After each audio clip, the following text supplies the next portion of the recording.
आप पिछले टर्न में नहीं आए, पिछले लेक्चर्स देखें, वीडियो देखें, कवर करते जाएगा। हमारी क्लास में तो आने का कोई मतलब ही नहीं है। नहीं आ रहे कोई बात नहीं, इसके पहले पढ़ा है, ये टॉपिक में दोबारा पढ़ा रहा हूँ, ध्यान है। हाँ चले, इस क्वेश्चन को जब ज़्यादातर लोग आप कह रहे हैं इसको कर दिया है तो मैं एक 7th वन पूछ देता हूँ।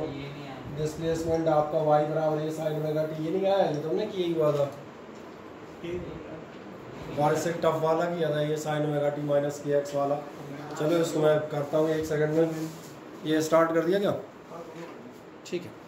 हाँ देखिए ध्यान से, आपसे कह रहा है, चलो इस वाले कर देंगे। Displacement of a particle is given by equation, और इक्वेशन आपको कितनी दी है? y is equals to a sin omega t। पहली बात तो आप देखें, आपसे कह रहा है डिस्प्लेसमेंट इस इक्वेशन से दिया है।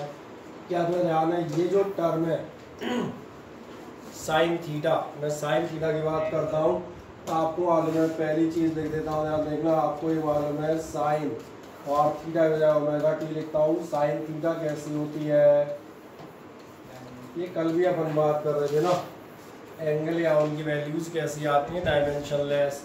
थोड़ा ध्यान देखो, ये तो एम नॉट टी नॉट हुआ, तो एक ही डायमेंशन तो डायरेक्ट ही आपकी मिल जाएगी। अगर एक ही पूछी हो तो कैसे मिल जाएगा? आपको दिखेगा डायमेंशंस ऑफ y बराबर होनी चाहिए डायमेंशंस ऑफ a। नहीं आया समझ में?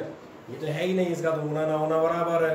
तो इसका मतलब a का डायमेंशन आपका कितना आएगा? डिस्प्लेसमेंट, यानी कि आप कह देंगे n। और ध्यान देखना, दूसरा पार्ट, सेकंड पार्ट आप जाओगे, अगला कह रहा है आपका एक डायमेंशन निकालेंगे ओमेगा की, ये भी आप निकाल रहे थे ओमेगा टी माइनस के एक्स, भूले? आपसे क्या दिया है? y बराबर a sin ओमेगा टी। आपको ध्यान है एंगल या आर्गुमेंट, फिर से याद दिलाता हूँ, जो हमने वहाँ लिखा था, हम क्या कह देंगे? एंगल और आर्गुमेंट। एंगल या आर्गुमेंट जो आपको ओमेगा टी है, ये भी आपका कैसा होगा? ये भी आपके लिए होगा डायमेंशनलेस। और अगर ये भी डायमेंशनलेस है तो फिर अगली चीज़ पर हम जाएंगे, और अगली चीज़ पर आप जाएंगे तो आपको क्या मिल जाएगा? एंगल और आर्गुमेंट डायमेंशनलेस है, यानी आप कह देंगे ओमेगा टी, इसकी डायमेंशन कितनी आएगी? आपकी आएगी M naught L naught T not. बस हो तो गया, नहीं आया समझ में? डायरेक्ट कर दूँ? क्यों रख के करूँगा? देश सीधा निकाल देंगे, अपॉन टी आएगा ना, टी तो टाइम मालूम ही है, ओमेगा इज इक्वल्स टू, मैंने कहा जो पूरा लिखना चाह रहे हैं वो क्या लिखेंगे? वो ऐसा लिखेंगे M naught L naught T minus 1, और नहीं तो मेरे हिसाब से तो टी माइनस 1 लिख दो, वो भी मोर देन सफिशिएंट है। सही है, तो कर दें रहा है इसको एक मिनट के अंदर, कोई दिक्कत नहीं। क्वेश्चन नंबर आपका कौन सा, शायद 8th या 9th है ना? 8th था शायद।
हो गया कंप्लीट कि रह गए?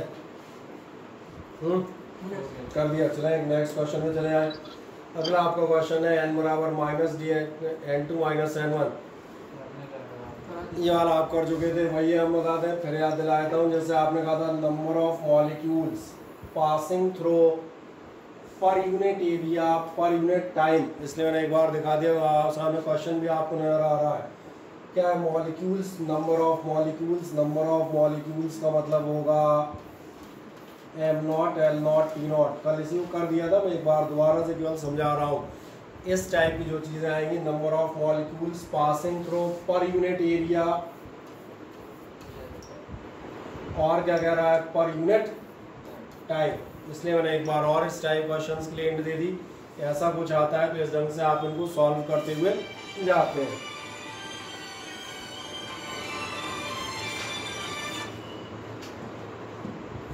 ठीक, अब आप इसके बाद एक नेक्स्ट जाएंगे। अगला आपको कौन सा मिलेगा, the time of oscillation T depends on D radius and surface tension.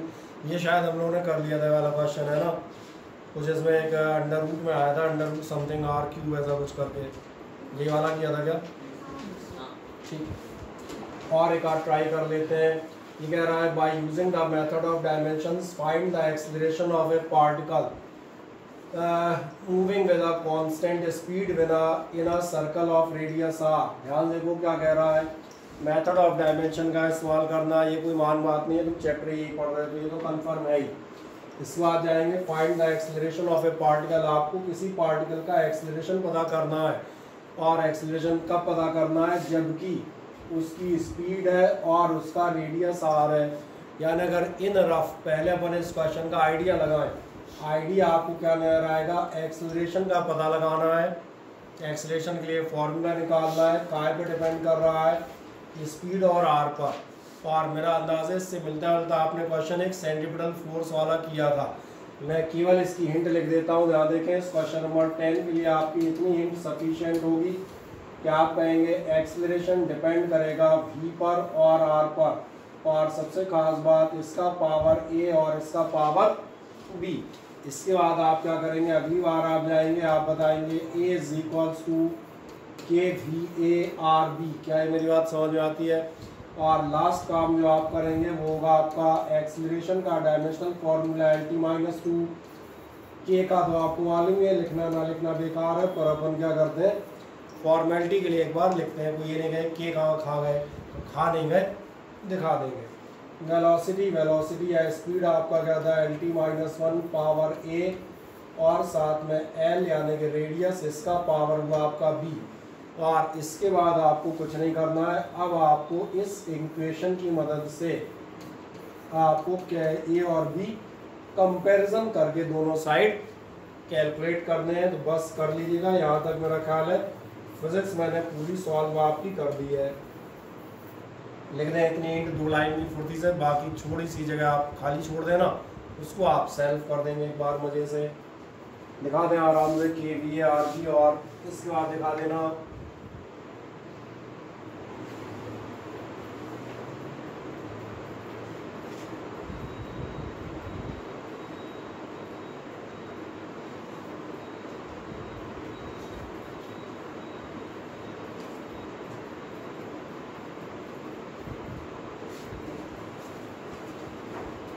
मिल गया, हाँ ना बताएं।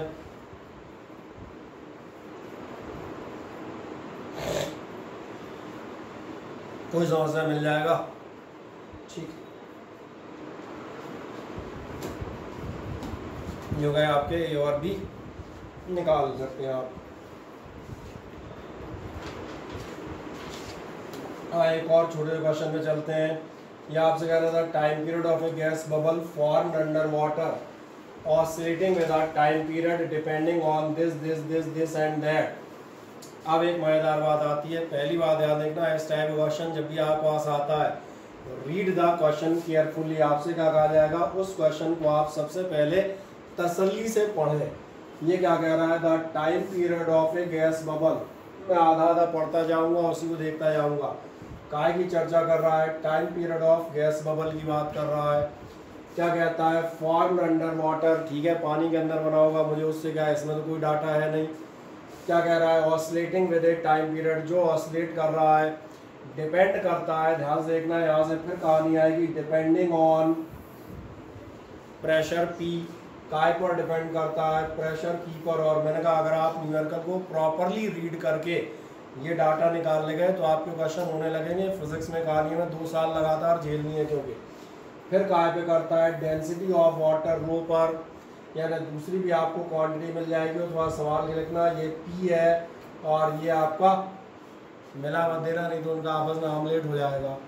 और क्या करेंगे, एंड एप्सिलॉन पर डिपेंड करता है। एप्सिलॉन क्या है, ये कह रहा है टोटल एनर्जी ऑफ एक्सप्लोजन। तो आपको ध्यान है ये हो गई एनर्जी, एनर्जी ऑफ एक्सप्लोजन हो, एनर्जी ऑफ गैस हो, एनर्जी ऑफ पेट्रोल हो, चाहे जाए कि वो है तो एनर्जी ना। जो आप एनर्जी पर आते हैं और लास्ट वही है, find the relationship between this and that, यही क्वेश्चन हो गया। फिर याद देखना इस क्वेश्चन में, चलो एक बार हल्का सा करके दिखा देता हूँ। कहाँ से आप स्टार्ट करेंगे, आप यहीं से स्टार्ट करते हैं। चले, लेट द रिलेशन, हमने मान लिया आपका टी का पर डिपेंड कर रहा है, टी डिपेंड कर रहा है आपके प्रेशर पर, आपकी डेंसिटी पर और आपकी एनर्जी पर। फाइनली मैंने कहा चूंकि ये तीन बातों पर डिपेंड कर रहा है, there may be the square, cubes और under root, whatever may be the situation. मैंने कहा सपोज करते हैं इनकी पावर है आपकी ए, बी और सी। अब अगर ये आपका है तो अगली बार हम क्या शो करेंगे, यानी आपका T इज इक्वल्स टू जाएगा K, और K के साथ प्रेशर की पावर A, डेंसिटी की पावर B और साथ में एनर्जी की पावर C। और ये आप चेक करें, ये मेरा फॉर्मूला मैंने बना लिया, इसको मैं ले लेता हूँ, ये है मेरे लिए इक्वेशन नंबर फर्स्ट। आए मेरे साथ साथ बढ़ते हैं, जहाँ डाउट हो पूछ लीजिएगा।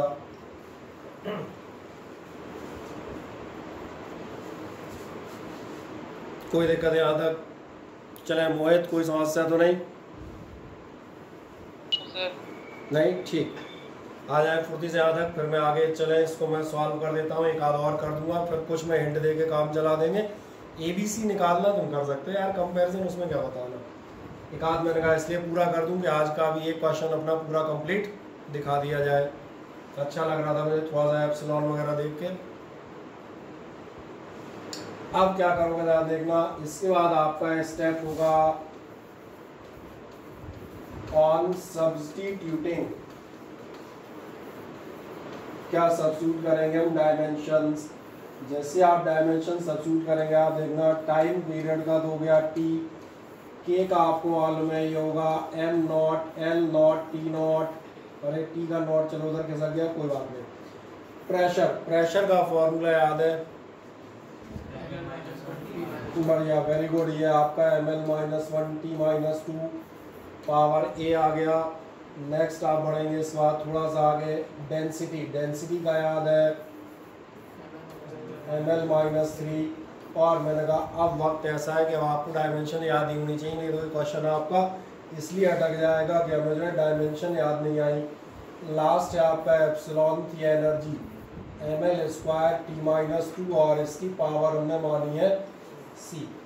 ठीक, कोई दिक्कत नहीं, इस लाइन को मजे से कंप्लीट करो, बस लगभग हम सॉल्यूशन में पहुंच चुके हैं एकदम।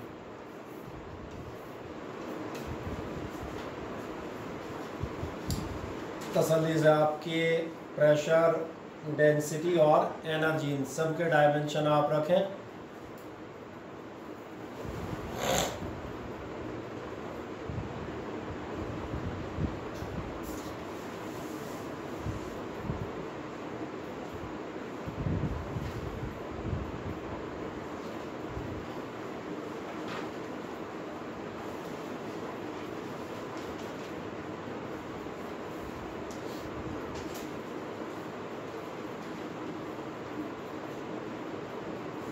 कर दिया इस स्टेप तक, अब आराम से कैलकुलेट कर लेते हैं। ये तो आपका डायरेक्टली साफ हो गया।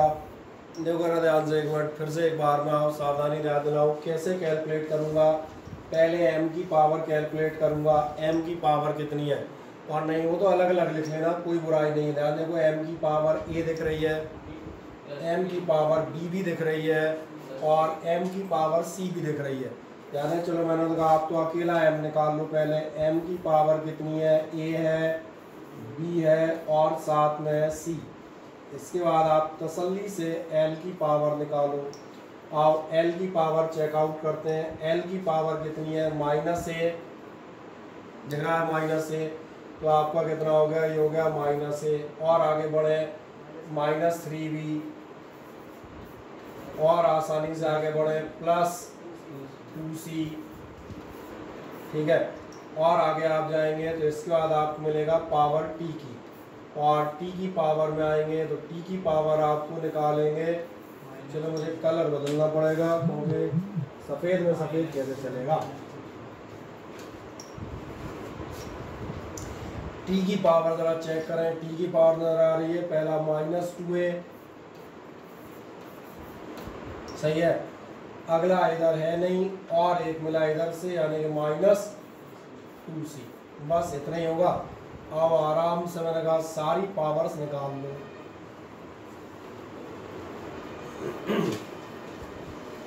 तो ये भी समझ में आ जाएगा इस क्वेश्चन को मैंने क्यों लिया है। हालांकि क्वेश्चन हम बता दें अटकेगा जाके 10th लेवल की मैथमेटिक्स में, वैसे नहीं अटकेगा। अटक इसलिए आता है कई बार हम लोग सोचते हैं अरे अब क्या होगा।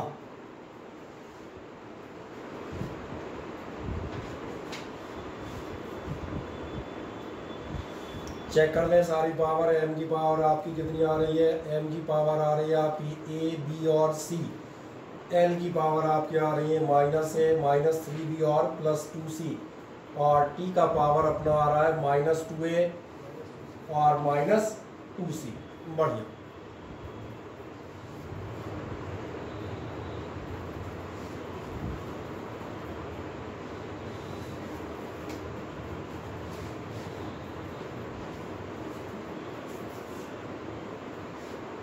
कोई दिक्कत यहाँ तक?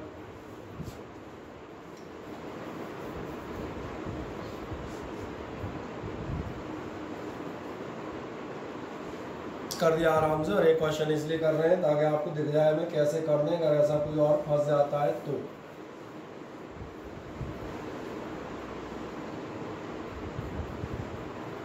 क्या सारे लोग यहाँ तक पहुँच जाते हैं? हाँ ना बताएं।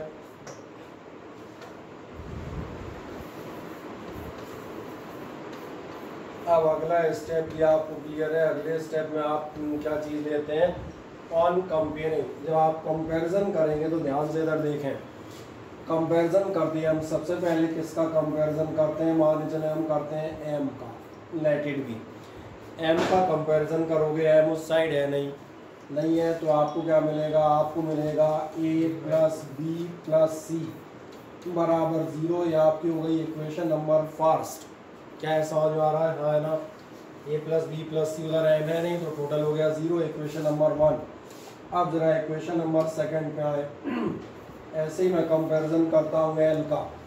एल का करोगे तो एल भी उस साइड नहीं है, एक मज़ेदार बात है। एल भी 0 आएगा।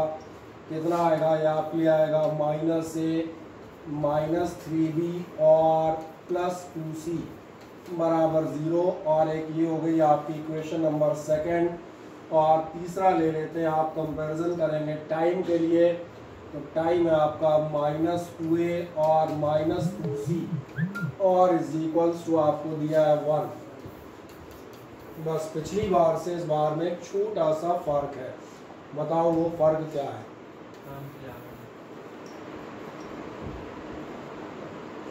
पिछले सारे क्वेश्चंस में आपको एक फैसिलिटी मिलती थी, ए या बी की वैल्यू खट से निकल आती थी। इसमें भैया आपके पास ए और बी की वैल्यू नहीं है। अब यहाँ फिजिक्स नहीं लगेगी, यहाँ लगेगी सिंपल सी मैथ्स। आए पहले आप तीनों इक्वेशन बना दें, फिर मैं एक बार चर्चा कर दूंगा।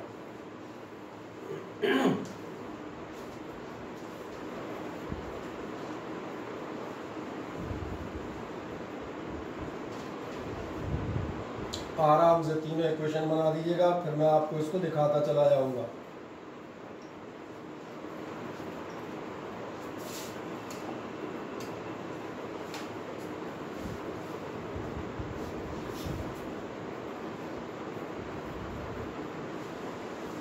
कोई आइडिया किसी को आ रहा हो कैसे सॉल्व करेंगे? मैंने टी के लिए निकाला था तो a = c आ गया। टी के लिए निकाला था तो a = c आ गया। वैल्यूज कैसे निकालोगे? a + c हो जाएगा अपना -1/2 हो जाएगा। फर्स्ट वाली इक्वेशन पुट करके b की वैल्यू 1/2 निकल आएगी। सही है, आप भी सही जगह चल रहे थे। और ये भी है, कई मेथड्स हैं, मैं उनमें से एक की चर्चा करता हूँ। ज़रूरत पड़ गई तो एक की और कर देंगे, क्योंकि ध्यान देखना एक न्यूमेरिकल अपने लिए न्यूमेरिकल नहीं है। न्यूमेरिकल अपने लिए एक ऐसा माध्यम है कि आने वाले अपन 5000 न्यूमेरिकल उसी के उस कॉन्सेप्ट के बेसिस पे सॉल्व कर सकें। जब भी ऐसी इक्वेशन आती है तो हमारा ध्यान जाएगा 3 वेरिएबल की इक्वेशन छोड़ो, आपने दो वेरिएबल की इक्वेशन सबने सॉल्व की हैं। दूसरा आपको एक मेथड ऑफ एलिमिनेशन और मेथड ऑफ सब्स्टिट्यूशन मालूम है। आप क्या करें, तीन वेरिएबल को आप कैसे भी करके दो में कन्वर्ट करें। इसके दो तरीके हैं, या तो एक को आप किसी एक को एलिमिनेट कर लेना और या किसी एक को सब्स्टिट्यूट कर लेना। मेरी बात समझ में आती है? चलो वाल को इधर ध्यान दो, फुर्ती से बहुत अच्छी से बता रहा हूँ, फिर छोड़ जाओगे फिर बाद में दिक्कत आती है। मैंने कहा चूंकि आपने दो वेरिएबल वाली इक्वेशन हर आदमी ने 10th तक सॉल्व की है, तो उसे इक्वेशन सॉल्विंग का बेसिक पैटर्न पता है, एलिमिनेशन या सब्स्टिट्यूशन। तो मैंने कहा या तो अपन एक वेरिएबल एलिमिनेट करेंगे और या उसको हम सब्स्टिट्यूट करेंगे। कैसे करेंगे ध्यान से देखो। पहले चलो मैं एलिमिनेशन की बात कर देता हूँ, मैं दो पार्ट में डिवाइड करता हूँ। पहले मैं एलिमिनेशन की बात करता हूँ, मान के चले मेथड नंबर 1, और इसमें मैंने कहा मैं इसलिए डिटेल में डिस्कस कर रहा हूँ ताकि आगे आने वाले किसी भी क्वेश्चन में आप इनको एज ए कंसेप्ट इस्तेमाल करके सॉल्व कर लें। जरा ध्यान देखो, क्या तुम्हें एम और एल की इक्वेशन नजर आ रही हैं? तो नजर आ रहा होगा ABC इसमें भी है, ABC इसमें भी है। हम चाहें तो इनमें से कोई एक आध वेरिएबल हटा सकते हैं। पहले ऐसा चेक करो, तीसरी में क्या है? तीसरी में A और C है।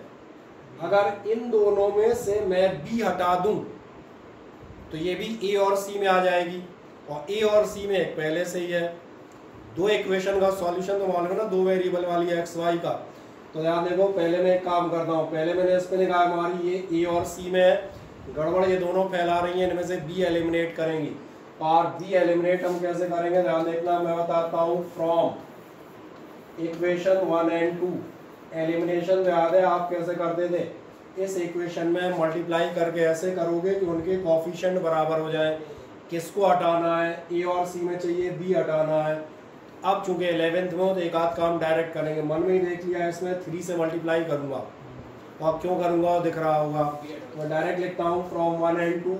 1 and 2 से बताऊंगा, ध्यान देखना, 3A + 3B + 3C बराबर कितना था? 0 था। और ध्यान देखना, अगली इक्वेशन क्या आएगी? अगली है -A - 3B और +2C बराबर 0। क्या है? दोनों बातें दिख रही हैं? दिख गया मेथड ऑफ एलिमिनेशन? जैसे आप करेंगे तब दिख रहा होगा 3B आपके कैंसिल आउट हो जाएंगे, ये आपके दोनों एलिमिनेट हो लेंगे। आपकी बची हुई जो कैलकुलेशन है वो क्या होगी? 3A - 2A यानी कितना हो जाएगा? 2A, और ये कितना हो गया? +5C बराबर 0। इसको मान लेना इक्वेशन नंबर 4। अब ध्यान देखना, हम 3 और 4 सॉल्व कर सकते हैं। नहीं दिख रहा? अब आना शुरू हो जाएंगे। जैसे ये मैंने कहा ये मेथड ऑफ एलिमिनेशन, मैंने कहा दोनों दिखाऊंगा आराम से, कोई जल्दी नहीं है। मैं आपको आ जाऊंगा फ्रॉम, थोड़ा सा दिमाग जरूर लगेगा, ये मैं जरूर बताऊँ, ऐसा नहीं तो हवाई फायर में आ जाओ सर ऐसा कुछ बताओ, ऐसे ऐसे हो जाए। मैंने ऐसे ऐसे इंटू नहीं होते। 3 and 4 पे जाओ। थर्ड इक्वेशन क्या थी? -2A - 2C = कितना था? 1। और ये आपकी आ रही है 2A + 5C बराबर 0। फिर से एलिमिनेशन आपका लग जाएगा, और फिर से एलिमिनेशन लगा तो 2A खत्म, कितना बचेगा? 5 में 2 गए 3, तो आपको मिल जाएगा 3C बराबर 1। यानी आप कह सकते हैं C बराबर एक मान का मुझे लग रहा है, ऐसा मुझे लगता है मैंने कर लिया है। आए आराम से, पहले यहाँ तक निकालें फिर आगे बढ़ेंगे।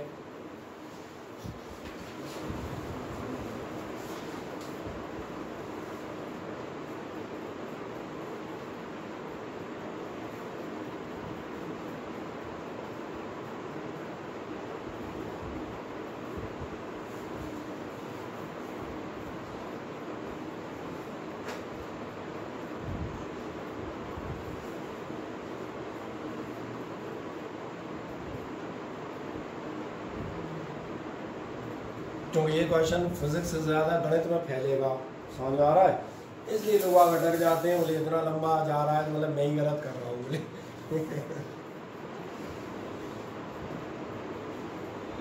इसलिए मैंने इसको उठा लिया, मैंने इसको हम कर लेते हैं आराम से।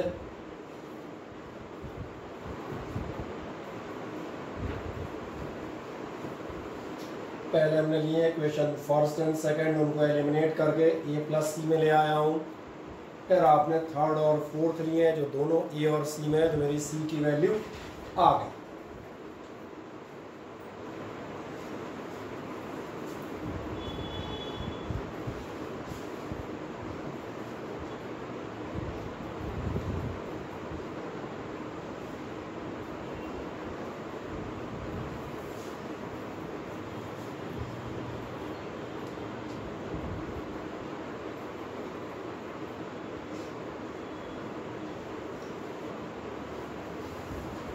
कोई डाउट हो किसी को कहीं से नहीं तक तो बताएं।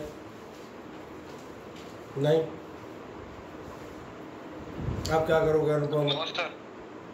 बढ़िया, कोई दिक्कत नहीं। अब इस सी को चाहे इसमें रख दो चाहे इसमें रख दो, तुम्हारा ए आ जाएगा। अब तो साफ तो खुलने लगे होंगे, तो गांठ होती है खुलने लगी तो अब सब खुल जाएंगी। चाहे इसमें रख दो चाहे इस वाली में रख दो, छोटी वाली में, तो अगली बार आप आ जाएंगे। इसका नाम क्या था? शायद थर्ड थी, है ना? अगली बार आप बताएंगे फ्रॉम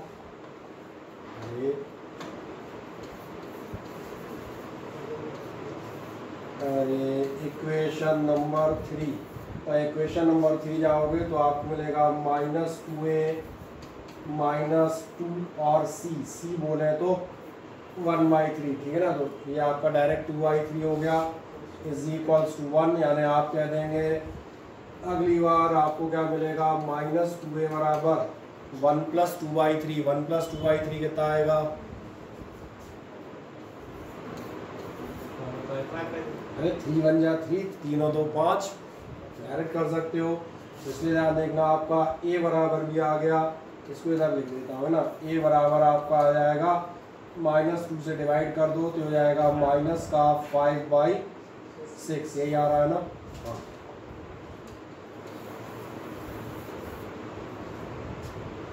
ये अपने लिए आ गया ए। अब लास्ट काम क्या बचा? ए और सी दोनों आ गए। चलो पहले ए तक पहुंच जाओ, फिर आगे बढ़ेंगे।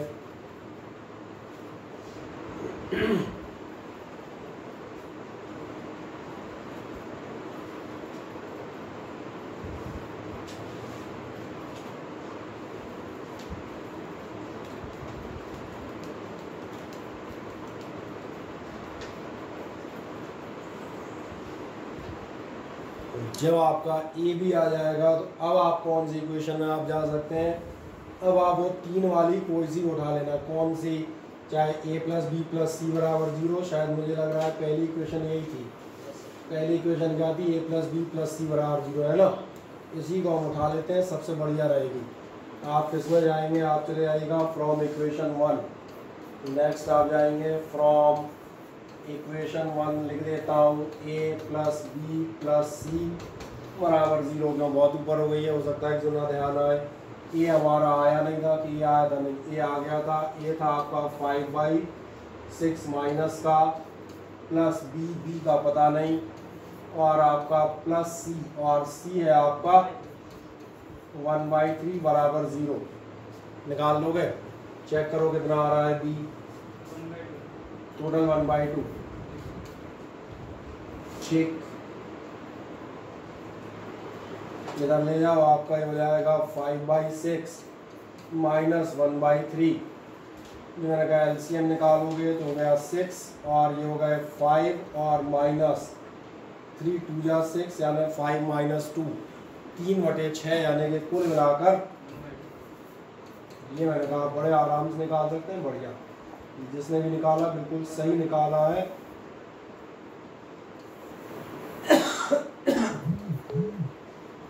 एक काम अच्छा, एक ऊपर हो गया बेचारा, ठीक है।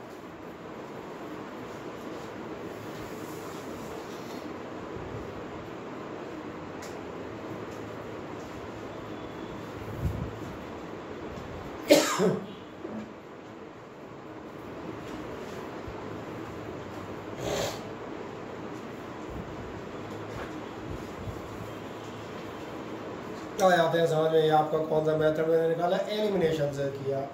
सभी का आ गया? Yes sir.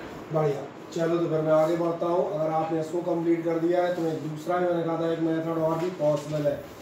और वो आपका कौन सा होगा, वो होगा मेथड ऑफ सब्स्टिट्यूशन। सब्स्टिट्यूशन के लिए ध्यान देखना। अब ये मैं कहता हूँ हम जाएंगे मेथड नंबर सेकंड। ध्यान से देखो कि आपको ऐसा नजर आ रहा है ये तीनों इक्वेशन आपकी ABC में है और हमें मालूम है हम दो वेरिएबल से ऊपर की इक्वेशन सॉल्व नहीं कर पाते। जो 11th में मैथमेटिक्स लिए हैं वो जरूर आगे करने लगेंगे, तो अभी उनकी चर्चा नहीं कर रहे क्योंकि अपने पास बाय वाले भी होते हैं। इसलिए मैंने कहा हम किसके अकॉर्डिंग चलते हैं, बाय वालों के अकॉर्डिंग। हम मैथ्स वालों के अकॉर्डिंग नहीं जाएंगे। मैथ्स वाले अगर उसमें 3 वेरिएबल की इक्वेशन सॉल्व करना पढ़ लेते हैं तो अपना शॉर्टर मेथड अप्लाई कर सकते हैं, उनका पर्सनल वो है। बायोलॉजी वाला इसको कहा सॉल्व करेगा, ध्यान देखना वैसे सॉल्व करेगा। उसे दिख रहा है ABC में इक्वेशन है, अपन 2 से ज़्यादा कर नहीं सकते, कोई बात नहीं। या तो C की वैल्यू या A की वैल्यू इसमें रख दो और इसमें रख दो। ध्यान जा रहा है। अगर मान चलो मैं C की वैल्यू इसमें भी रख दूं और C की वैल्यू इसमें भी रख दूं तो आपके C गायब हो जाएंगे, तो दोनों इक्वेशन काय में आ जाएंगी, A+B में आ जाएंगी। मेरी बात समझ में आ रही है? मैं इंग्लिश में बात करता हूँ। If I am substituting the value of C from this equation, that means from equation number 3 in 1 and 2, अगर मैं C की वैल्यू इन दोनों में रख देता हूँ, सब्स्टिट्यूट करता हूँ, then the both equations will be in terms of A and B. That's why those can be solved. अब उन्हें आप सॉल्व कर लेंगे। आ जाओ, इसी से आ जाओ। क्या लिखोगे तुम? सबसे पहले यहाँ चलना फ्रॉम इक्वेशन नंबर 3 थी। जब 3 पे जाओगे तो आपसे कह रहा है माइनस आ गया 2A और माइनस 2C बराबर आपका कितना है 1। सही है। इसका अलावा आप क्या चीज़ कैलकुलेट कर सकते हैं, या तो आप A की वैल्यू कैलकुलेट कर लो या C की। तो मैंने कहा आप C की कर लो। आप कह सकते हो माइनस 2C बराबर कितना होगा, ये हो जाएगा 1 + 2A, यानी आपका C बराबर कितना आ जाएगा, दोनों माइनस हो जाएंगे, -1 -2A और अपॉन में मौजूद रहेगा, यही होगा। यही आपने कैलकुलेट किया था। आ जाए पहले यहाँ तक, पहले एक वैल्यू पे हम चले जाए। C = मैंने निकाल दिया है, इसलिए ध्यान रखना। ये भी बता दूंगा, एलिमिनेशन आपको ज़्यादा आसान पड़ेगा। ये मैंने कहा बता मैं दोनों देता हूँ ताकि आपको ये नहीं रहे कि अगर कोई बाय द वे इस तरफ चला गया तो बीच में अटक नहीं जाएगी। ये तो मेथड ही नहीं लग रहा। क्या आपको C की वैल्यू मिल गई? अब जो इक्वेशन नंबर 3 से C की वैल्यू आई है, इसको मैं दोनों इक्वेशन 1 और 2 में रखूँगा, और 1 और 2 में रखूँगा तो सबसे पहले मैं चलता हूँ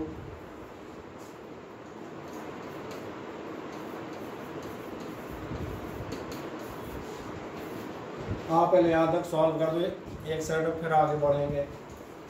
अब इक्वेशन 3 आप देखा है -2A -2C बराबर 1।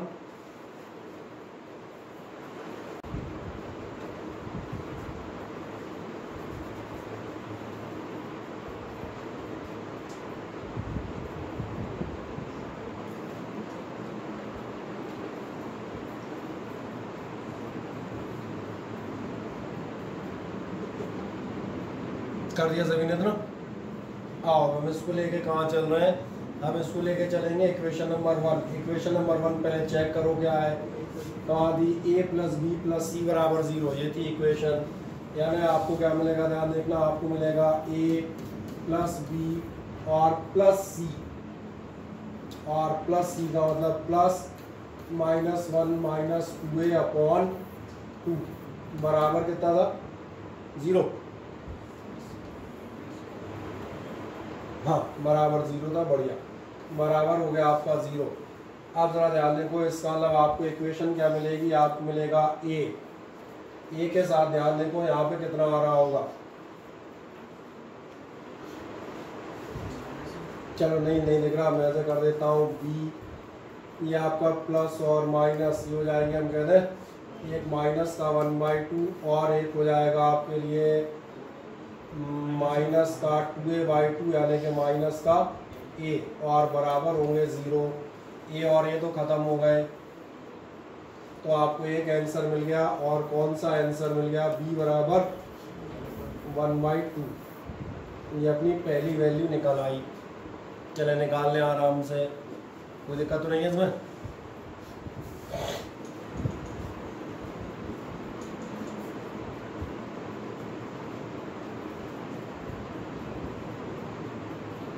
आराम से रखें, और आपको एक आधे स्टेप कम ज़्यादा लगे तो अपने हिसाब से ब्रैकेट फैला भी सकते हो, ऐसा लगे इन्होंने जल्दी कर दिया तो फैला भी सकते हो, कोई दिक्कत नहीं।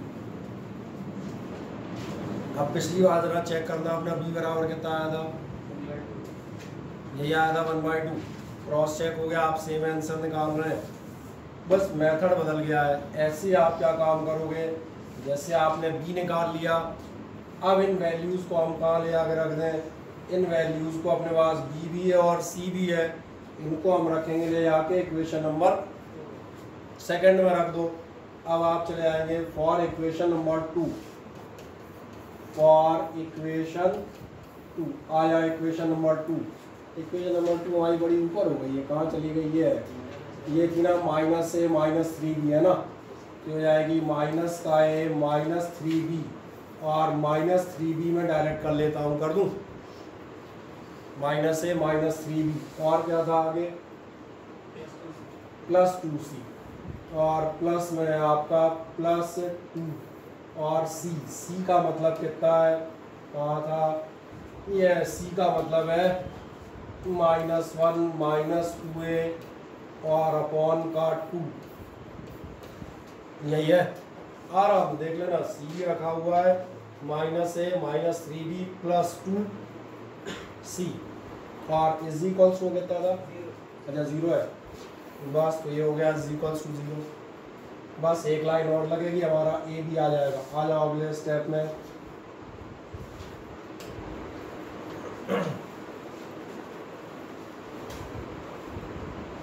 मड़ो इतनी वैल्यू रख दो मजे से, हो गया हमारा 2 से 2 कैंसिल होने वाला है, तो बस ए हमारा निकलने पे हो गया है, और आ जाए और हम ईजिली रख देंगे।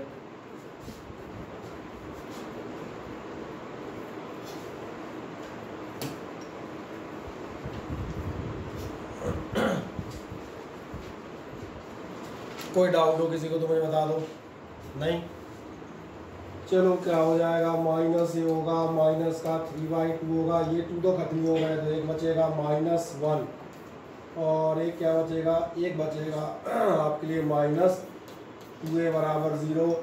ए हो जाएंगे आपके टोटल -a और -2a मतलब -3a बराबर बराबर, ध्यान देखना इन दोनों के साइड भेज देता हूँ, एक ही बार भेज दूँ, इधर हो जाएंगे। चलो कोई दिक्कत नहीं है, सही कह रहे हो, मैंने तो ऐसे भेज दिए 1 + 3/2, इसका मतलब चलो और एक आध लाइन मैंने कहा हर आदमी के साथ चल रहा हूँ, कोई दिक्कत नहीं। -3a बराबर कितना हो जाएगा, 2 एकम 2 और 3 5, यानी कि 5/2, यानी a बराबर आपका आ जाएगा -5/6। चेकआउट करें यहाँ और यहाँ,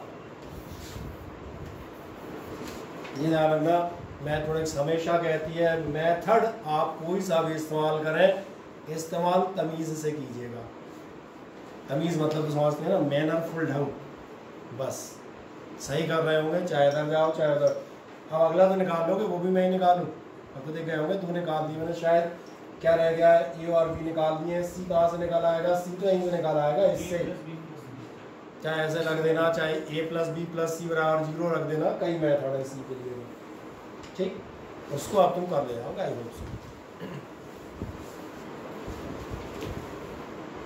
जो तुम कहाँ तक पहुँचे थे आदत शर्मा, मैं तो वो ए और सी का कर रहा था, ये और सी बात तुमने आगे उसको सब्स्टिट्यूट नहीं किया, कोई बात नहीं, अगर तुम आगे सब्स्टिट्यूट करते, शुरुआत तुमने सही की थी, तो आप करते जाते तो हम बता दें ABC सारे आपके निकल आते, मैंने आपका ही आंसर जो उसी को एक्सटेंड किया है, दैट्स ऑल, और कुछ नहीं किया।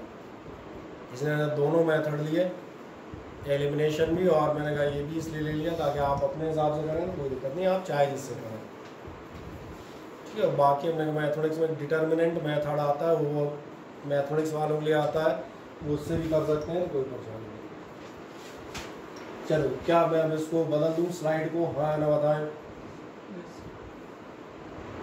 बोले मोहित क्या आपने कंप्लीट कर लिया?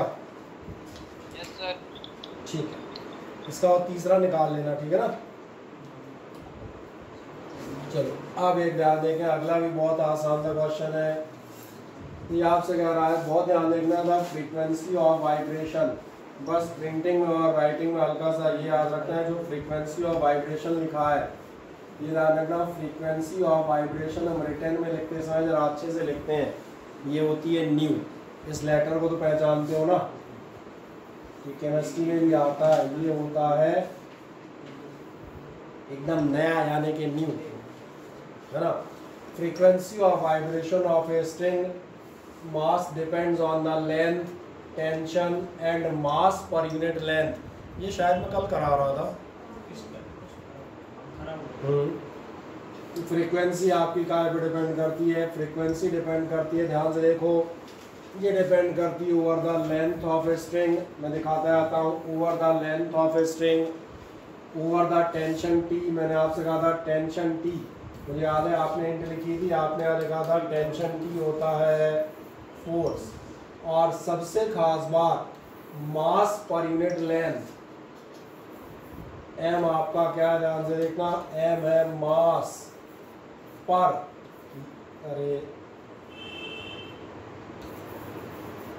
Per unit length. और इसलिए इसमें क्या जो हम कहते हैं संशोधन होगा, वो संशोधन बताता हूँ, इधर देखें।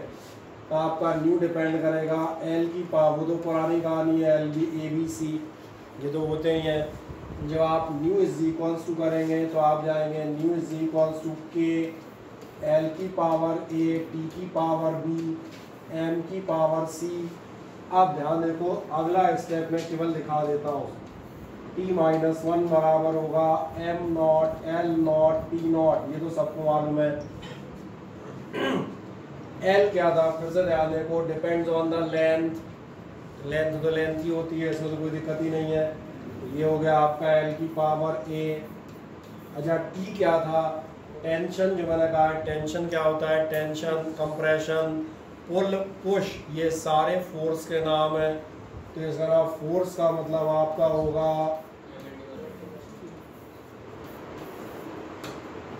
और लास्ट, ये बस ध्यान से देखने वाली चीज है, इसलिए मैंने लास्ट टर्न पे आपको n2 - n1 x2 - x1 वाला क्वेश्चन कराया था।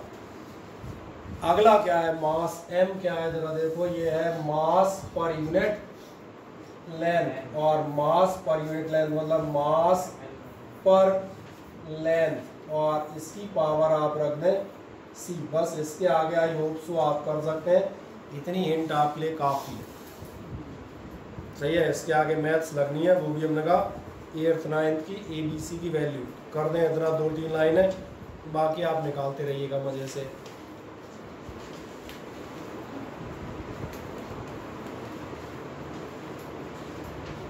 जी हाँ, पर्याप्त क्वेश्चन करा दिए हैं, तो ये नहीं कहेगा क्वेश्चन कम करा है, ठीक है ना। अब अगर किसी ने कहा सर क्वेश्चन कम हुए तो बताऊँगा, इधर आप फिर मैं देखता हूँ।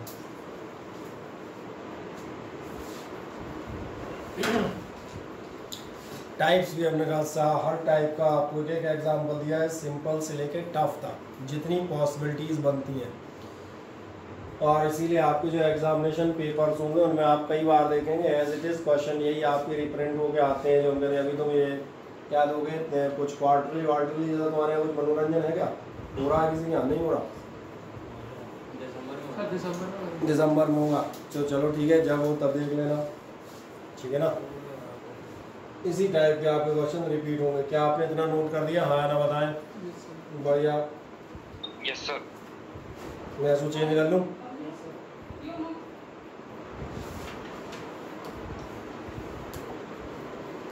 अगला क्या कहता है, अकॉर्डिंग टू स्टोक्स लॉ, ठीक है, स्टोक्स लॉ के अनुसार क्या हो रहा है, viscous force acting on A spherical body depends on, ध्यान से देखो क्या कह रहा है, विस्कस फोर्स, आपका फोर्स डिपेंड कर रहा है, किस पे डिपेंड कर रहा है, ये डिपेंड कर रहा है, डिपेंड्स ऑन रेडियस आर।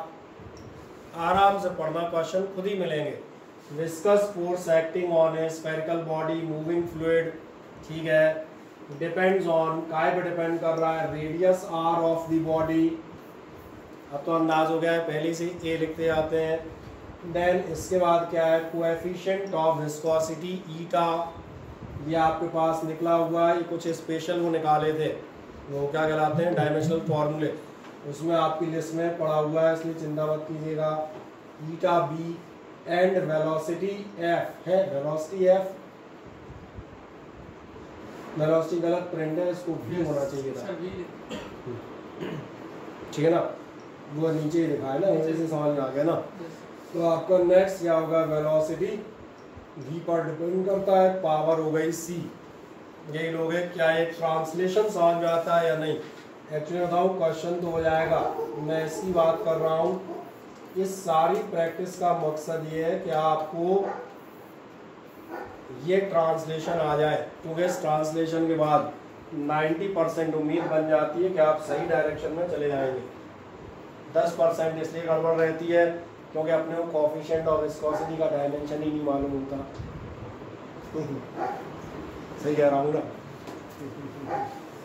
हाँ, अगली बार आप कहाँ पहुँचेंगे, F इज इक्वल्स हो जाएगा के आर ईटा, बी और भी आपका सी, और लास्ट मेरी कहानी F की जगह मैं रखूँगा MLT-2, के की जगह तो परमानेंट है अपना M0, L0, T0, ईटा का बताएं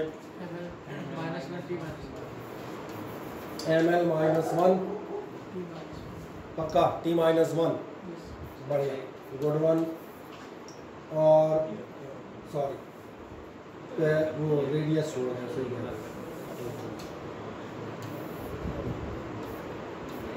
पहले रेडियस है ना क्रम में, पहले रेडियस वाला कर लेते हैं।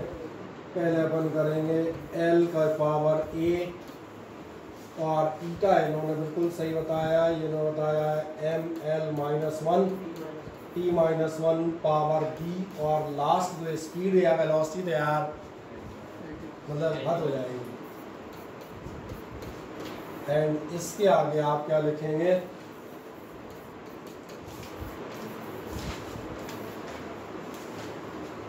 अब इनके आंसर आप एक बार निकाल के चेक कर सकते हैं, आपका काम है, कर दें आराम से। MLT-2 is equals to this much, ABC अपना काउंट कर लेना और निकाल देना।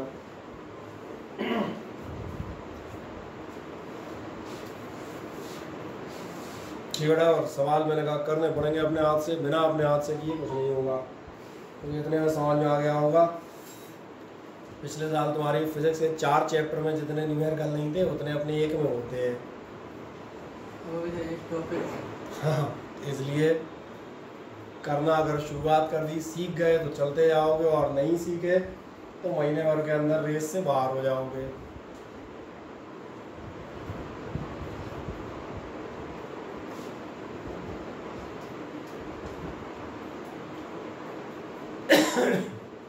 चले, क्या आपने इतना नोट कर दिया? कौन सा क्वेश्चन नंबर है, जरा शीट में चेक करना। 13वां, बढ़िया, चल दो आएगा। Assuming that the mass of the largest stone, अब तो ये टेंशन मत लेना बड़े वाले का क्या बड़ा एम बनाऊंगा, बोले चूंकि लार्जेस्ट स्टोन कह रहा है तो इतना बड़ा एम बनाने का क्या, नहीं, किसी का भी हो, mass of the largest stone, simple mass क्या कह रहा है, that can be moved by a flowing river, जो कोई नदी आपकी डिस्प्लेस कर सकती है, ठीक है। मास स्टोन का जो नदी लुढ़का सकती है, मेन बात क्या समझ में आई, मास डिपेंड्स ऑन, काय पर डिपेंड करता है, तो डिपेंड ऑन भी दिखा देता हूँ, डिपेंड ऑन दी वेलोसिटी। कुछ गड़बड़ यार, वेलोसिटी यार जरा चेक करना, शीट में क्या लिखा है, आर है, आर ही है, इसको भी कर दो, इसको आप कर दीजिएगा भी। V और R में तो नहीं होना चाहिए यार, V और R तो ऊपर नीचे होते हैं इतना ज़्यादा, चलो कोई दिक्कत नहीं। इसके बाद काय पे डिपेंड करता है, डेंसिटी रो, दिख रहा है मैं क्या क्या खींचता आ रहा हूँ, आप भी एग्जाम में पेंसिल से मार्क कर सकते हैं। काय पे डिपेंड कर रहा है, वेलोसिटी V पर, डेंसिटी रो पर, और काय पे एक्सीलरेशन ड्यू टू ग्रेविटी, बस हो गया काम खत्म। आगे कह रहा है, show that m varies with 6th power of the velocity, m आपका 6th पावर ऑफ वेलोसिटी साथ वेरी करता है। कुछ नहीं, क्वेश्चन को थोड़ा सा गूगली कर दिया है, मैं भी याद बताता हूँ। पहले तो आप अपने काम पे आ जाए, मास ऑफ द लार्जेस्ट स्टोन, यानी कि आपका m डिपेंड करता है, काय का पर डिपेंड कर रहा है, depends on the velocity v power a और करता है डेंसिटी रो पावर बी और डिपेंड करता है acceleration due to gravity power c. मेरी बात समझ में आ रही है? जैसे ही आपका आया तो अगली बार आप बताएंगे m इज इक्वल टू कितना होगा k v की पावर a रो की पावर b और g की पावर c। अगली बार आप बढ़ेंगे, जो आपको आता है आप अपना करते जाए, कोई समस्या नहीं। ऑन सब्स्टिट्यूशन द डायमेंशंस, ये स्टेप मालूम ही है। ऑन सब्स्टिट्यूशन द डायमेंशंस पे आप जाएंगे, मास m हो गया, k वही पुराना दोहराना m not l not t not, इसके बाद v आपका क्या था, वेलोसिटी या स्पीड, ये हो गए nt-1 पावर a डेंसिटी यानी कि ml-3 पावर b और last acceleration due to gravity. कितना एक्सेलरेशन कितना रखोगे? T-2 बढ़िया, lt-2 पावर c। अब अपन इन्हें करेंगे सॉल्व, ये हो गए सॉल्व, ऐसे ही हो जाते हैं, ऐसे ही होते हैं। आप यहाँ तक आ जाए, फिर मैं बात करता हूँ अगली।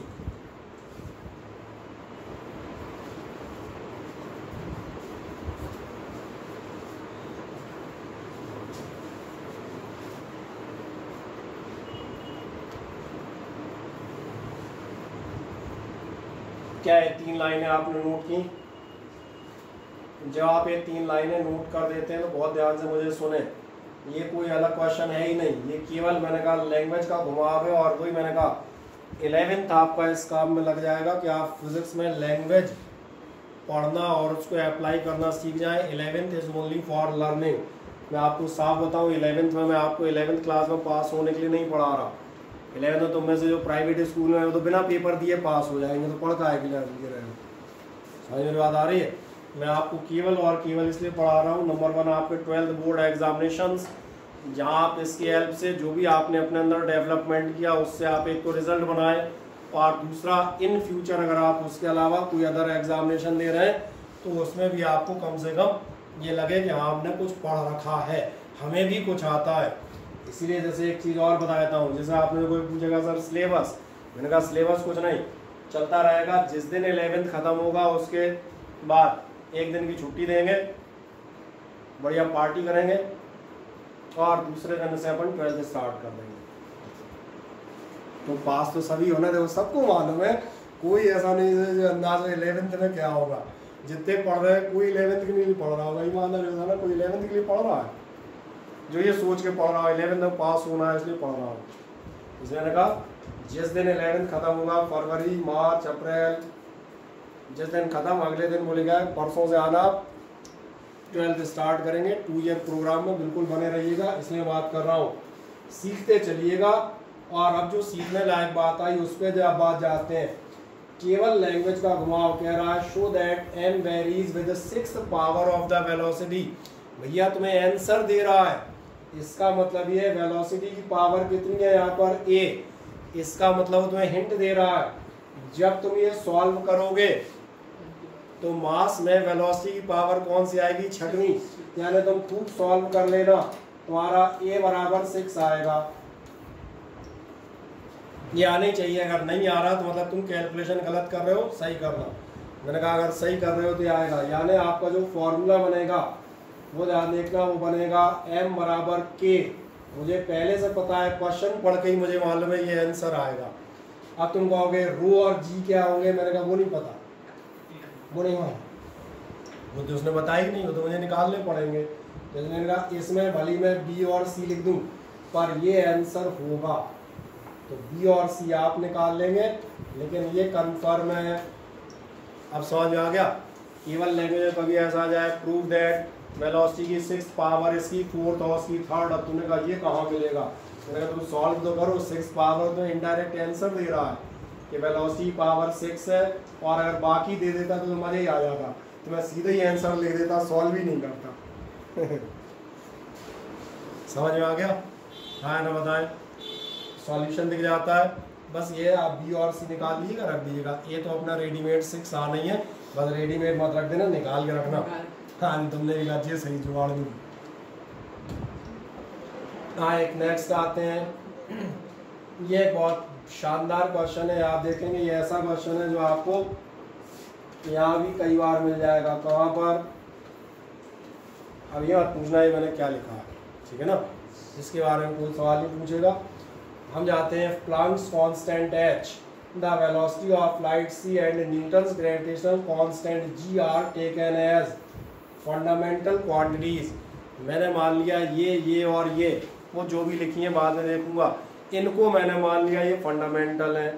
क्या तुम्हें ध्यान है, फंडामेंटल हम MLT लेते थे, वो कह रहा है तुम्हारे लिए फंडामेंटल ये है। और कहता है then express mass length and time in terms of these quantities. अब तक तुम क्या कर रहे थे, प्लैंक कांस्टेंट को m के टर्म्स में ले रहे थे, MLT। अब कह रहा है m, l और t को, कोई बात नहीं, बहुत साधारण सा क्वेश्चन है, अगर आपको 1 सेकंड में समझ में आए। एक्चुअली इस क्वेश्चन में ध्यान देखना 3 क्वेश्चन है, ठीक है। एक आपका है एक्सप्रेस मास के टर्म्स में, एक बार आपको करना है लेंथ को, और एक बार करना है आपको टाइम को। मैं एक करके दिखाता हूँ, बाकी 2 आप कर लेंगे। बहुत ध्यान देखें क्या कह रहा है, ये आपको फंडामेंटल क्वांटिटी लेनी है। Then express mass in terms of these quantities. मैंने मान लिया आपका मास, और ध्यान देते हैं ना तो भाई अपने आप शायद ट्यूबलाइट जल जाए। मास डिपेंड्स ऑन दिस और मास डिपेंड्स ऑन दिस, तो कौन कौन है, Planck constant h, velocity of light c और न्यूटन्स ग्रेविटेशनल कांस्टेंट। अब एक दिक्कत हो गई है, c आ गया है तो अपन पावर अब ये भी c ना माने तो बेहतर होगा, कंफ्यूजन हो जाएगा। तो फिर क्या माने, x, चलो ये भी बढ़िया, x y z मान लो, ठीक है, कोई दिक्कत नहीं है। तो मतलब एक्स वाई जेड क्यों मान रहे हैं, उसमें सी आ गया है तो मैंने फिर दिक्कत देगा। आप एक्स वाई जेड मान लो। अब तुम ध्यान देखो, तुम्हारी क्वेश्चन तो हो गया, अभी नहीं समझ में आया। मास इन पर डिपेंड करता है, आपका मास इन्हीं टर्म्स में, वही तो कह रहा था, मास को इनके टर्म्स में दिखाएं, मास आ जाएगा। मान के चलो h की पावर 3, g की पावर 4 और इसकी पावर 5, ऐसे ही कुछ आ जाएगा ना। अब मैं थोड़ा सा कंटिन्यू करता हूँ, मैं दिखा देता हूँ कैसे। मैंने मान लिया m इस पर डिपेंड करता है, इसका मतलब m इज इक्वल्स टू हो जाएगा k, h की पावर x, c की पावर y और g की पावर z। किसी को इसमें कोई शंका हो, यहाँ तक कोई शंका हो तो डाउट बताओ।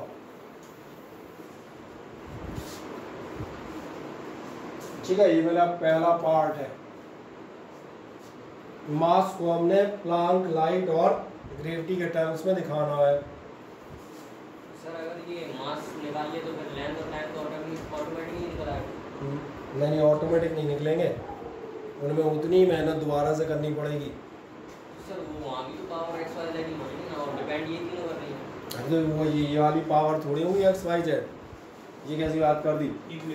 फिर तो ये बात आओ, एक एक्सरसाइज में एक्स की वैल्यू निकल आती है, एक एक्सरसाइज में 24 क्वेश्चन होते थे, पहले में एक्स निकाल लिया, बोले बाकी 23 में यही हो गया एक्स, वाई बता देता हूँ, क्या थोड़ा होता है। ये लेंथ के लिए पावर है 2 और 3 आ रही है, मास के लिए कुछ और आएंगी, टाइम के लिए कुछ और आएंगी, सही है ना, बात कर देना। अब अगला स्टेप जो हमने कहा वही पुराना है। कौन सा पुराना, डायरेक्ट रख देता हूँ, हेंस आप कह देंगे m इज इक्वल्स टू, चलो k तो अपन छोड़ो यार, k नहीं रख रहा, बहुत दूर हो गया k रख के, है ना। हाँ, मैं सीधा रखता हूँ, प्लैंक कांस्टेंट डायमेंशन बताओ। ढूंढो फुर्ती से प्लैंक कांस्टेंट यानी कि एंगुलर मोमेंटम। देखो बिल्कुल सही है, mL2t-1। मैं याद दिला देता हूँ, आपका मोमेंटम होता है mL2t-1 और इंटू एल, यानी हो जाएगा mL2t-1। Speed of light, speed चाहे जिसकी हो, ये होगा L-1, और ग्रेविटेशनल कांस्टेंट, इसकी खतरनाक डायमेंशन बताओ, m की पावर -3 में होगी। ओके, l की पावर 3 और e की पावर -2। बढ़िया, समझ में आ गया। अब तुम्हें समझ में आ गया होगा, ये सब डायमेंशन मैंने निकलवाई थी। और फिजिक्स टफ क्यों है, फिजिक्स टफ इसलिए कि हमें डायमेंशन ही याद नहीं होती है, अपन सवाल कहाँ करने बैठेंगे। मेंस के पेपर में घुस तो जाओगे देने, पर ग्रेविटेशन कहाँ से लाओगे, समझ आ गई कहानी। ये टफ है और कोई टफनेस नहीं है। फिजिक्स इसलिए टफ नहीं है कि फिजिक्स समझ में नहीं आती, फिजिक्स टफ इसलिए हो जाती है कि आधी चीज़ें लोग भूल ही जाते हैं। इतना इसमें इतना कवाड़ भरा हुआ है कि तुम आधी वैसे छोड़ जाओ, हमसे नहीं हो रही चीज़ें। लास्ट एक काम करना था, पावर हमने क्या मानी थी, इसका x माना था, इसका y माना था और इसका हमने माना था z। बढ़िया। अब एक लास्ट काम करते हैं फुर्ती से। और इसके लिए जैसे हमेशा इक्वेशन बनाते थे वैसे बना देता हूँ, एक पार्ट में सॉल्व कर रहा हूँ आपके लिए। आ जाओ। सबसे पहले m की पावर कितनी आएंगी, आप मजे से देखो, x और माइनस z नहीं दिख रही, इधर से x, इधर तो है ही नहीं, इधर से माइनस z, यानी ये हुआ आपका x माइनस z। चलो m मैं ऐसे कर देता हूँ, ये m हो गया। अभी l देखने चलते हैं। चलो l देखो, l की पावर देखो 2x। इसलिए बार बार प्रैक्टिस करा देता हूँ ताकि जिनकी गणित थोड़ी सी कमज़ोर है वो दिमाग लगा लें। l की पावर y और l की पावर कहाँ गई, ये रही, l की पावर 3z और वो भी प्लस की।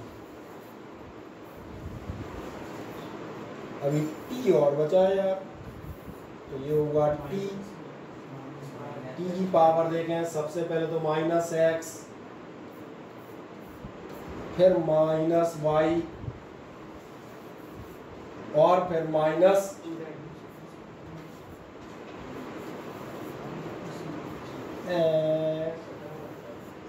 ठीक है, देख जाएगा सही सही। हाँ ना बताएं आराम से। मैंने कहा इसको आप एक बार चेक कर लें पावर्स और मजे से इनको लिखें। अब तुम कहाँ फंसोगे बताओ। अब तो समझ में आ गया होगा मेंस का क्वेश्चन क्यों था बताओ। एक तो खतरनाक नाम दिए थे, क्वेश्चन फोर्स वेलोसिटी और वॉल्यूम में नहीं था। और दूसरी मजेदार बात, अभी थोड़ी देर पहले अपन एक संघर्ष कर रहे थे, वो संघर्ष याद है, ये 3 वेरिएबल वाला रट्टा फिर फैल गया। कल आएंगी, ये नहीं कह रहे, रट्टा तो वही फैला ना 3 वाला, मतलब आदमी आदमी तो देख के ही छोड़ गया, बोले 3 वेरिएबल है, हमसे कैसे निकलेंगे। आसानी आ जाएगी होती है, अगर अपने को मैथमेटिक्स आती है तो अपन कितना भी टफ आ जाए अपन निकाल ही ले जाएंगे, कोई दिक्कत नहीं हो भाई। 1/2 3/2 यही तो हो रहे थे, 1 2 3 निकाल आएंगे। लेकिन दिक्कत वहाँ जो मैं बात कर रहे थे काय की। चले ये मोहित जरा चेक करो, तुमने क्वेश्चन लिख दी? यस सर, दिख रही है साफ साफ? Yes sir. हाँ तो इसके आगे करता हूँ आराम से। पहले मैं इक्वेशन लिखूँ सवाल के, फिर तुमसे बात करूँगा, है ना। और इक्वेशन में जाओगे तो सबसे पहला देखो कंपैरिजन करेंगे हम। पहला कंपैरिजन हम काय के लिए करेंगे, फॉर m। और m के लिए कंपैरिजन करोगे तो x माइनस z बराबर आ रहा है 1। ये हो गई हमारी इक्वेशन नंबर फर्स्ट। और मैं आपके लिए आराम से लिख रहा हूँ, कोई जल्दबाजी नहीं। ऐसे आप कंपैरिजन करेंगे l के लिए। l के लिए आप करेंगे, l का जरा लंबा मामला है, 2x plus y plus 3z को बराबर 0। बढ़िया, उधर तो आपका 0 है। ये हो गई आपकी इक्वेशन नंबर सेकंड। ऐसे आप तीसरा जाएंगे और तीसरा जाएंगे तो मैं बता देता हूँ तीसरा नंबर क्या आएगा। ये आपका आएगा, ये क्वेश्चन मैंने कहा शायद 2019 में ही आपके पेपर्स में था। और इस बार जाओगे तो तीसरा क्या होगा, माइनस x माइनस y और माइनस 2z बराबर। अब क्या करोगे बताओ, चाहे एलिमिनेशन कर लो, चाहे मैंने कहा सब्स्टिट्यूशन कर लो। तुम क्या पसंद करोगे फिर से बताओ? एलिमिनेशन पसंद करें, लेकिन तुम्हारा और छोड़ के एलिमिनेशन कर लो। जरा देखो ध्यान से, इनमें मुझे लग रहा है सबसे आसानी से y एलिमिनेट हो जाएगा और x z में वो इक्वेशन पहले से ही बढ़िया ध्यान आ गया। इसलिए दोनों मेथड मैंने कंसेप्चुअल पहले डिस्कस कर दिए थे। इन दोनों इक्वेशन को ध्यान देखो, y डायरेक्ट एलिमिनेट होता दिख रहा होगा और x z बचेंगे, सोच से सॉल्व हो जाएंगे। तो सीधा हम कहाँ चले आएंगे, एक लाइन मारेंगे और लिखेंगे फ्रॉम इक्वेशंस, कौन सी इक्वेशन, 2 and 3। आओ 2 and 3 पे चले आओ। 2 and 3 पे आप जैसे गए करो जरा, 2x माइनस एक्स कितना आएगा, x y y खत्म, 3 में से 2 गए, कितने बचे, एक बचा यार, z और बराबर 0। ये हो गई इक्वेशन नंबर 4।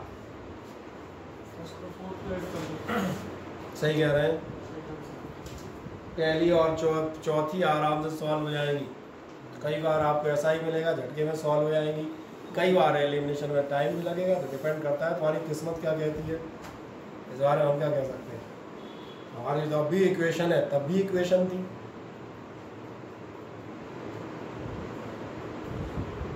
चलो यहाँ तक पहुँचो, फिर x और z की वैल्यू मुझे बताओ, बता पाओगे कि नहीं।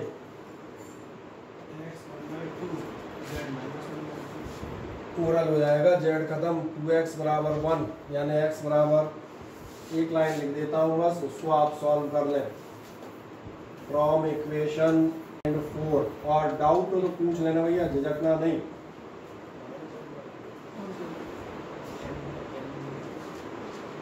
इस इक्वेशन को बनाने के बाद हम फर्स्ट और फोर्थ इक्वेशन सॉल्व करेंगे, कर लेंगे रुचि, मुझे करना पड़ेगा। नहीं ट्राई नहीं करना, कर ही लो। फर्स्ट और फोर्थ यहाँ तक पहुंच गए क्या?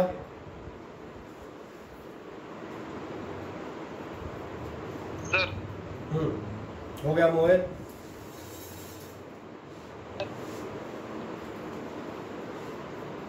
बढ़िया।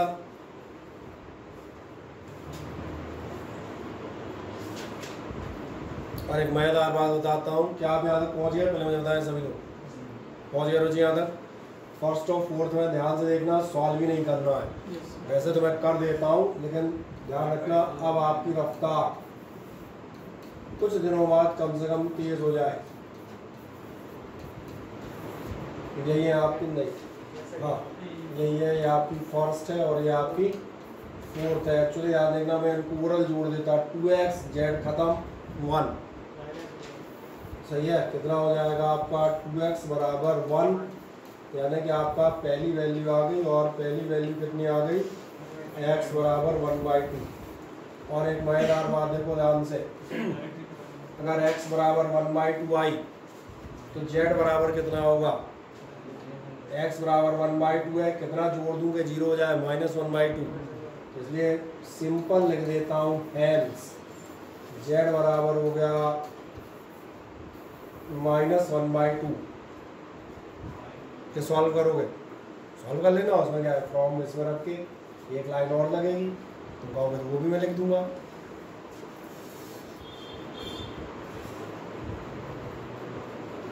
इक्वेशन मैंने कहा भाई 10th वाली सॉल्व कर रहा हूँ, उसमें तुम ये कह नहीं सकते कि बहुत कोई दिक्कत है।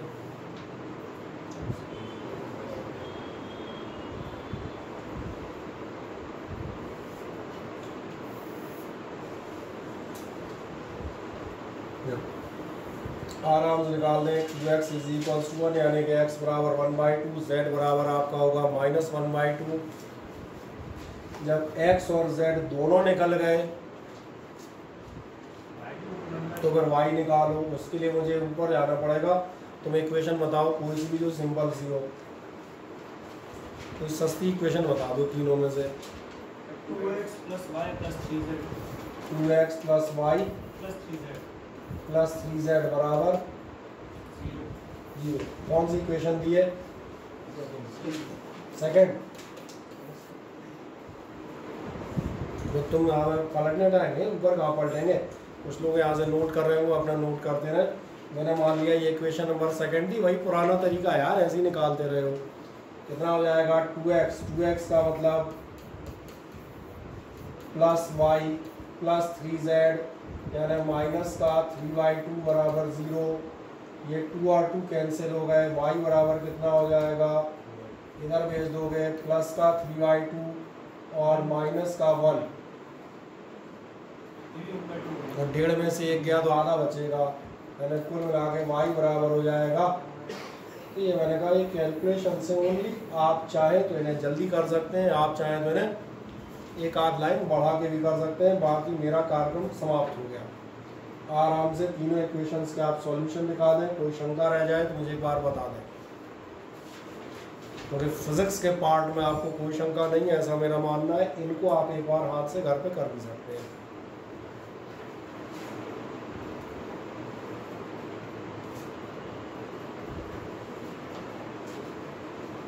ठीक है, और एक मजेदार बताओ, मेरा आंसर नहीं निकला, आंसर अब निकलेगा।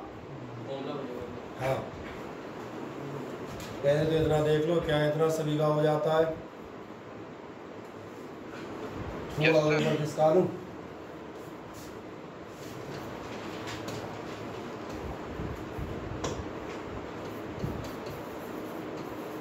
बताओ इक्वेशन क्या थी तुम्हारी? वो पहली वाली इक्वेशन क्या थी सबसे पहली? ये एच नहीं, काय के बराबर ले रहे थे, मास बराबर आप ले रहे थे के एच ए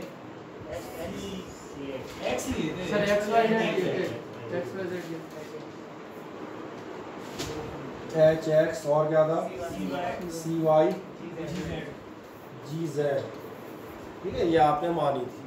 दोबारा से लीजिए, ऊपर कौन भूलने जाएगा।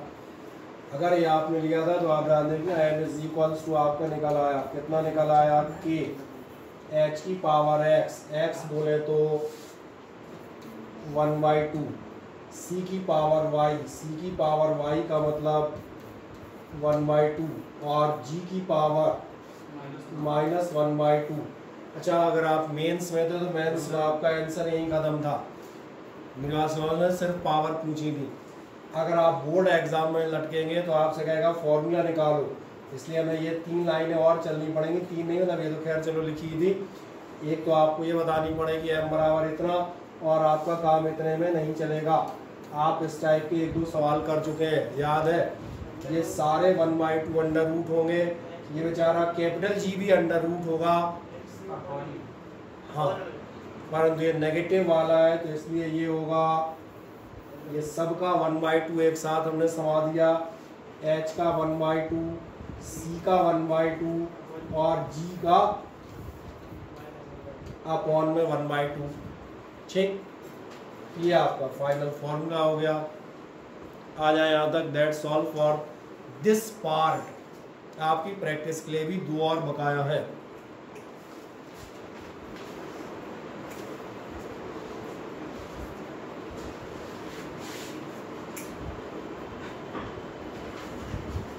ठीक है, और अपने पास कितनी पावर है? चलो अभी तो है थोड़ी सी।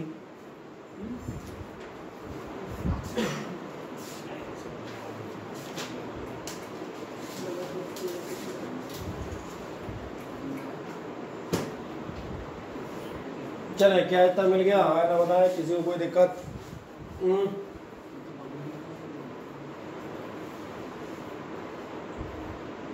अविनाश श्रीवास्तव, तुम लेट आए हो यार?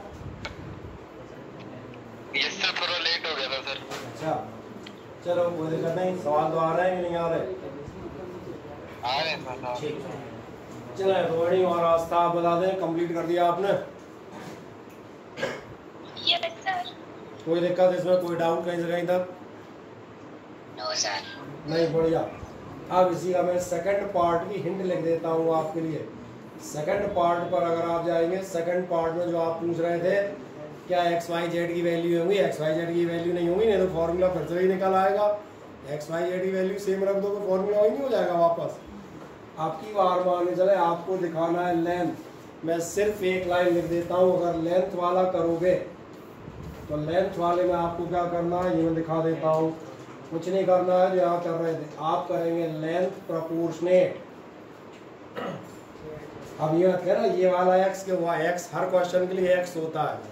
एक्स का मतलब ये अननोन, एच की पावर एक्स और क्या था? सी की पावर वाई और आपका आएगा जी की पावर जेड। और ध्यान रखना एक्स वाई जेड की नई वैल्यूज आएंगी, उनके अकॉर्डिंग एल बराबर जो भी होगा, इसका अंडर रूट, उसका क्यूब या उसका स्क्वायर, वो एक सेपरेट क्वेश्चन बनेगा, सेपरेट आंसर जाएगा। तो एक सेकंड वन लिख दें, सेकंड वन की हिंट लिख दें। पार्ट नंबर 2, पार्ट नंबर 2 में आप बताइएगा एल प्रोपोर्शनेट एच एक्स सी वाई और जी जेड और यही पार्ट नंबर 3 भी होगा। पार्ट नंबर 3 में क्या होगा, जैसे आपने L प्रोपोर्शनेट लिया है, टाइम भी लेना था क्या,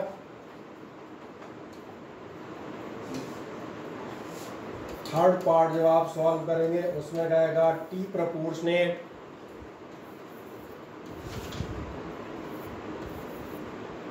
ये तो क्या है आपके इसलिए दिए कि आप जो है एक दो बार निकाल के उनको चेक कर सकें, कोई ज़रूरत नहीं है 3 आपको भी नहीं निकालने, एक दो निकाल लो, समझ में आ जाएंगे कैसे निकालते हैं, बस और क्या कर लेंगे कंप्लीट।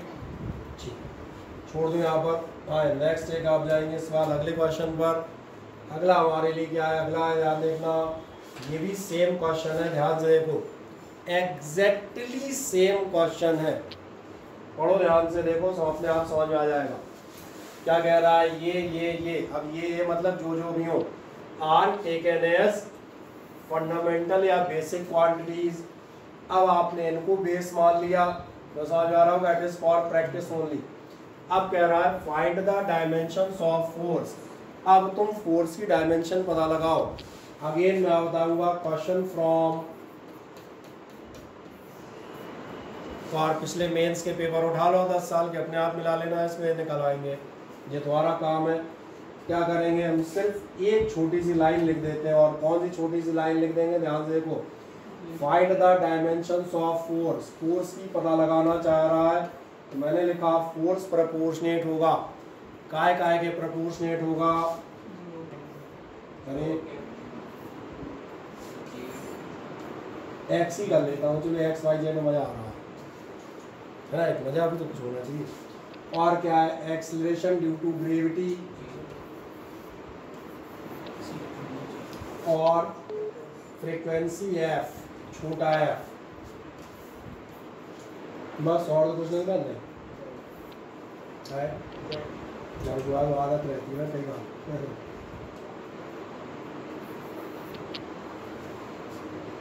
कर पाओगे? लास्ट एक लाइन और लिख देता हूँ, फोर्स का मतलब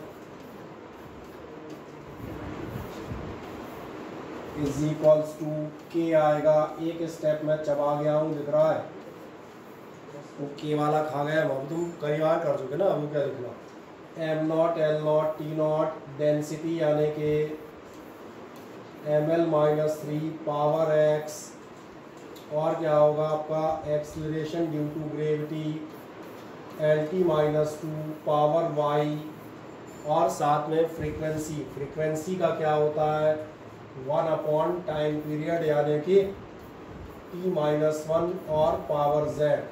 बस अब आपको आराम से फॉर्मूला XYZ कैलकुलेट होकर मिल जाएगा।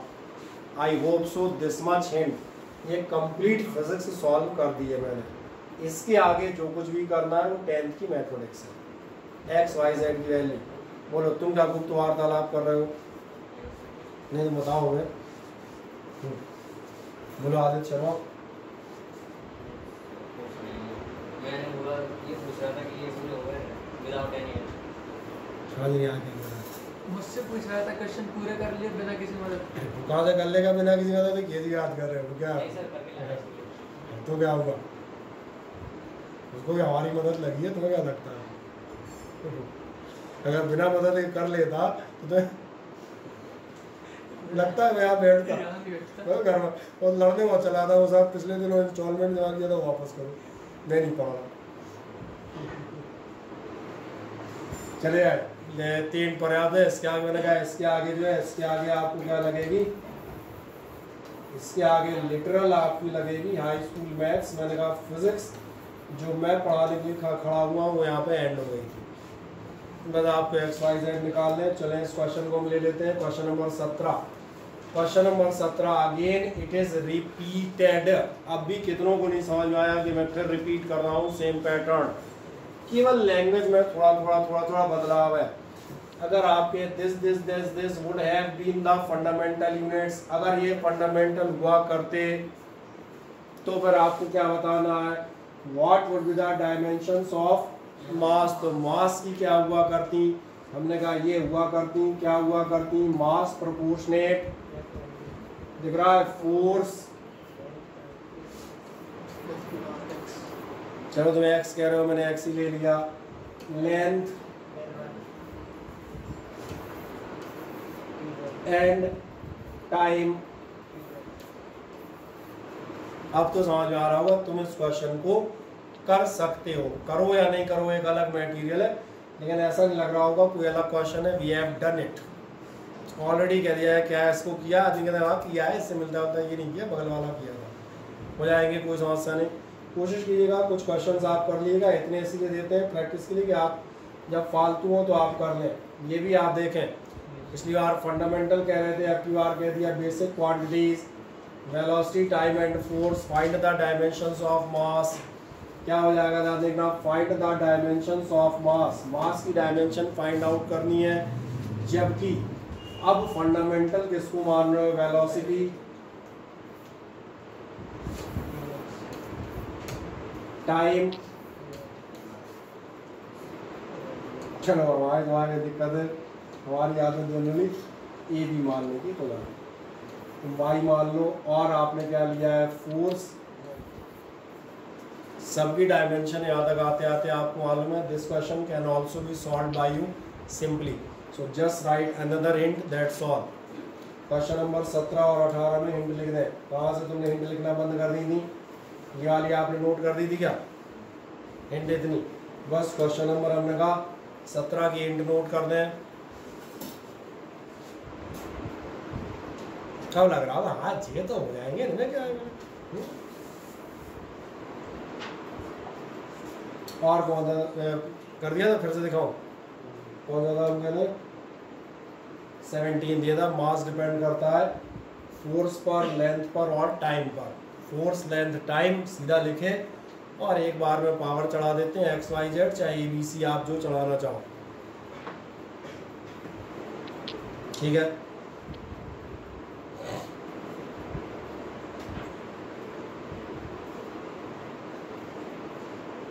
कर दिया सभी ने। नेक्स्ट हिंट आप नोट कर दें, क्वेश्चन नंबर कौन सा, 18 क्वेश्चन है आपका। Velocity, time and force are fundamental या बेसिक है। इसका ही वही है VTF, वेलोसिटी, टाइम और फोर्स। पावर चाहे ABC रख लेना, चाहे XYZ रखना, जैसा तुम्हें रखना हो, मुझे कोई दिक्कत नहीं।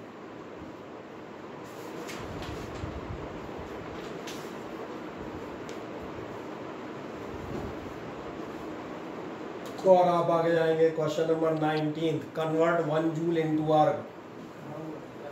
ठीक है, इसमें मैं सिर्फ इतना लिख देता हूँ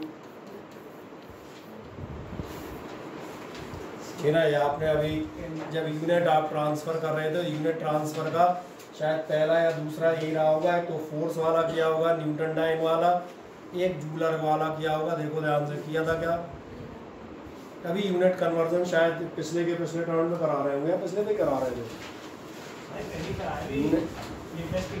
यूनिट कन्वर्जन, सबसे लास्ट में यही कराया यूनिट कन्वर्जन यार, पिछले से पिछले राउंड का होगा। पहला क्वेश्चन में डाइन वाला कराता हूँ, डाइन न्यूटन का, और दूसरा जूलर का कराता हूँ, ये ऐसी याद है। सही है, मिल गया। ये क्वेश्चन नंबर आपका 19 है शीट में। इसके बाद आप जाएंगे, अब एक मजेदार क्वेश्चन है, इसको ज़रूर हम देखते हैं। ये कह रहा है imagine A system of units. आप एक सिस्टम इमेजिन करें, कर लो भैया। कह रहा है यूनिट ऑफ मास कितनी है, 10 किलोग्राम, लेंथ है 1 किलोमीटर और टाइम है 1 मिनट। और कह रहा है calculate the value of 1 joule in this system.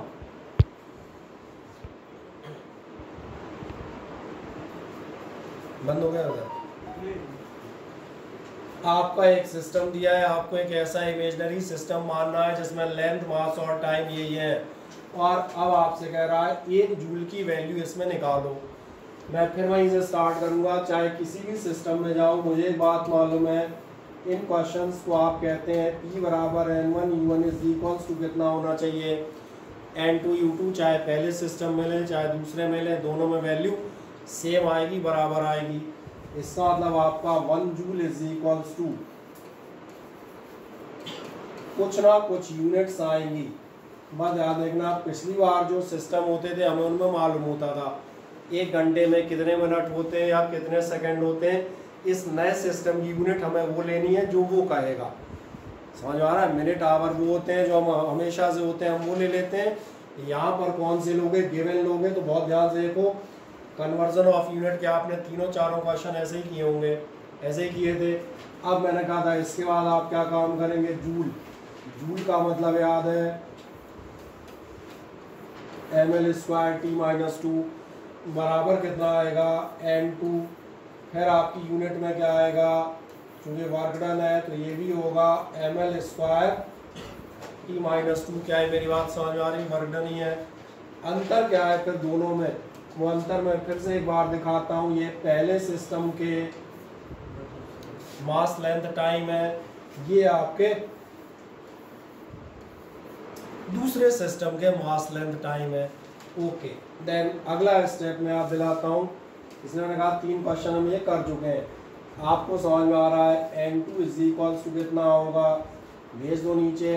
n2 बराबर होगा m1 अपॉन m2, आपका होगा l1 अपॉन l2, इसका स्क्वायर करना पड़ेगा, और साथ में होंगे आपके t1 अपॉन t2, जिसमें आपको दिख रहा होगा पावर हो जाएगी -2।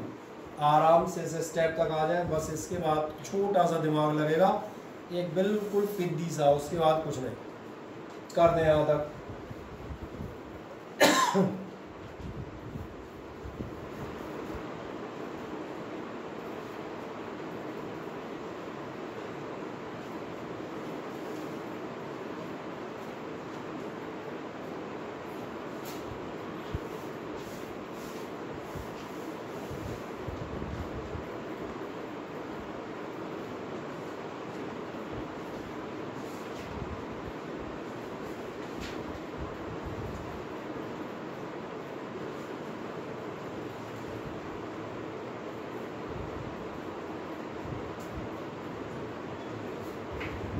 पहुंच गए आप यहाँ तक। अब याद है इसके बाद हम क्या काम करते थे, आप m1 m2 l1 l2 और t1 t2 की वैल्यू कैलकुलेट करते थे। आओ मैं भी करता हूँ, मैं लिखूँगा, आओ देखो मेरे ध्यान से, मैं आपके पर लिखूँगा बट m1 अपॉन m2 बराबर, और मैं लिखूँगा l1 अपॉन l2 बराबर, और मैं लिखूँगा t1 अपॉन t2 बराबर। बहुत ध्यान से मुझे देखते आना, एक बार में यही 3 वैल्यूज़ निकालनी है। आओ पहले मैं पहला वाला सिस्टम चेक करता हूँ, क्या आपको नजर आ रहा है। पहला सिस्टम जूल का है। जूल मतलब यहाँ तक आते आते आपको मालूम है एसआई सिस्टम। एसआई सिस्टम यानी वो सिस्टम जिसमें मास होता है किलोग्राम में, लेंथ होती है मीटर में, और टाइम होता है सेकंड में। ये सिस्टम हमारे लिए नोन है, इसको मत भूल जाना। एसआई सिस्टम ही भूल गए तो फिर बचेगा क्या, इसलिए ध्यान देखना। मैं एक काम कर देता हूँ, मैं क्या काम करूँगा, m1 तो मालूम है पहले सिस्टम का किलोग्राम में होगा, लेंथ मीटर में होगी, और टाइम आपका सेकंड में होगा, ये मैं मालूम है। अब सेकंड सिस्टम में क्या लें, सेकंड सिस्टम सीजीएस में होता था तो ग्राम वराम ले लेते थे, पर यहाँ उसने कहा सेकंड सिस्टम हम देंगे, तो हम देंगे में उसका सिस्टम देखो, आ जाओ। सेकंड सिस्टम में कह रहा है imagine a system in which mass is, इस वाले सिस्टम में मास कितना है 10 kg। क्या ये बात समझ में आती है साफ तौर पे, यानी ध्यान देखना यहाँ पर जो मास रखा जाएगा वो कितना रखा जाएगा, सेकंड सिस्टम का अपनी जेब से मत रखना, वो रखना जो वो दे रहा है। अब लेंथ चेक करो, लेंथ कितनी दे रहा है, शीट है किसी का, वो क्वेश्चन है किसी बात नहीं है, चलो कोई बात नहीं। लेंथ आपसे कहाँ चली गई, लेंथ दे रहा है 1 किलोमीटर, और लेंथ 1 किलोमीटर दे रहा है, तो ये हो गया आपका, वो बाद में इकट्ठी वैल्यू रख लेंगे, तो वैल्यू तो वैसे निकाल लोगे। मेन बात ये समझना है कि हमने कहाँ से रखे। अब टाइम सेकंड सिस्टम का देखो, इसलिए जान जा रहा हूँ मैं आराम से, इसलिए इतनी मेहनत कर रहा हूँ, टाइम भी मैं आपको इसलिए खर्च कर रहा हूँ कि आप समझ में आ जाए। इस सिस्टम में टाइम क्या है,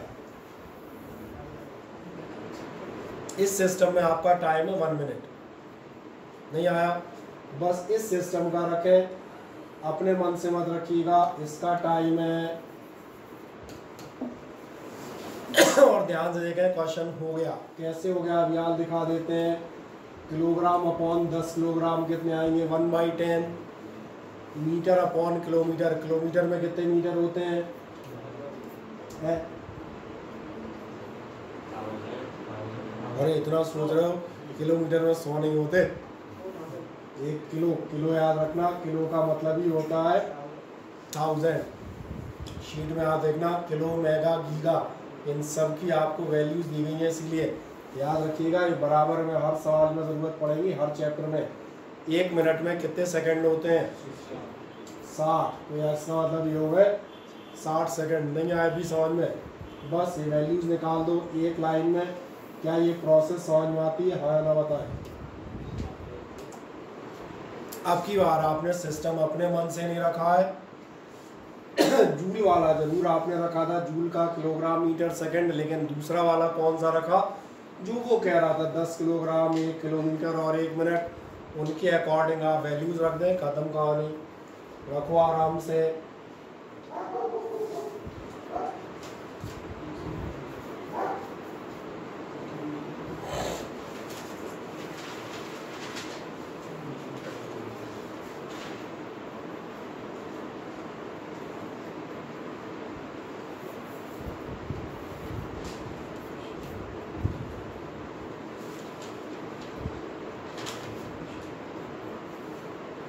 क्या ये तीनों वैल्यूज आप निकाल पाते हैं बड़े इजीली? कोई डाउट इनमें कहीं से कहीं तक? क्योंकि अब मेरा क्वेश्चन एंड हो चुका है, मैं सही बताऊं। अभी नहीं समझ में आया क्यों एंड हो चुका है? वैल्यू तो रखनी है, यही तो काम करते थे हर बार। m1/m2 देखो कितना आ रहा है, हैंस लिख देता हूँ, बहुत ज़्यादा है तो हैंस। और हैंस क्या हो जाएगा?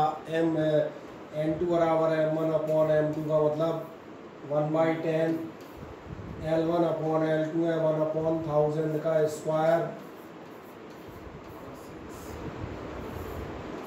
और इंटू T1/T2 ये कितना आ रहा था? 1/60। फिर इसमें घपला है, ये है 1/60 की पावर -2। आप थोड़ा सा पढ़े लिखो वाला काम करते हैं। ये हो गया आपका 1/10 इंटू में हो जाएंगे 1/1 2 3 4 5 6। ये पढ़े लिखो वाला काम नहीं है, मैं लिखना था 10 की पावर 6। खैर चलो चलेगा, ठीक है ना। और अब क्या करोगे? 1/60 लिख रहा होगा, ऊपर जाएगा, नेगेटिव पावर है। 60 का स्क्वायर कितना होता है? 3600। और क्या करें? अरे यार हमसे सब करवाओगे क्या? सही है, चलो 1 2 काट लो, 1 2 काट लो, तो कुल मिला के आपका आएगा 1 2 3 4 5।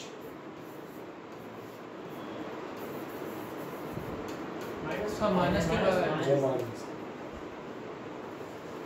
समझ में आ गया। और एक छोटी सी बात बता देता हूँ, किसी उस एग्जामिनेशन में जाओगे ऑब्जेक्टिव टाइप तो ये आंसर नहीं मिलेगा। और नहीं क्यों मिलता है ये बता दें, क्योंकि जब आप वो एक्सपोनेंट वाले नोटेशन लेते हैं तो आपको ये याद होना चाहिए, एक्सपोनेंट नोटेशन में हमेशा डेसिमल 1 पॉइंट के बाद लगता है। 6.022 10⁻23 1.6 × 10⁻19 हमेशा डेसिमल कितने प्लेस के बाद लगाते हो? 1। स्टैंडर्ड फॉर्म क्या होगा? स्टैंडर्ड फॉर्म होगा, और ये 306 नहीं लिखे हैं, ये और बता दूं, ये जो है ये डेसिमल है। और इंटू कितने हो जाएंगे? 10 इसमें घुसेड़ोगे तो -6 होंगे कि -4 होंगे? 10 इसमें से चुरा के इसमें डालो तो -5 + 1 बराबर -4। इसलिए गणित ठीक ठाक रखना। ये हो गया आपका फाइनल आंसर। अब मुझे लग रहा है एक आध दो जो क्वेश्चन बचे हैं अब आप कर ले जाएंगे इस बेसिस पे, क्योंकि अब मेरे हिसाब से कुछ नहीं बचा। मैंने हर टाइप का हर तरह का क्वेश्चन आपको करा दिया, कोई झंझट। चलो मुझे बताएं, ऐसे ही है बल्क मॉडुलस, इसकी वैल्यू है SI यूनिट में कितनी होगी? ये वही था जैसे आपका स्पीड ऑफ साउंड वाला था। कांस्टेंट इसमें इतना है, CGS में कितनी होगी? ये वही डाइन और वाले वगैरह वाले क्वेश्चन है 2-3, इनको आप एक बार कर लेंगे। जो एक आध ना आए तो मुझसे पूछ लीजिएगा। आपका जो है एक अच्छा काम कर देते हैं, संडे को आपकी कोई क्लास है कहीं भी?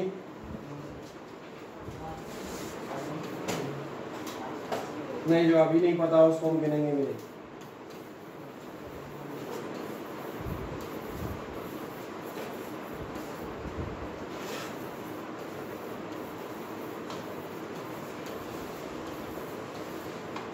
बताएं फुर्ती से, क्या आपकी संडे को कहीं कोई क्लास है?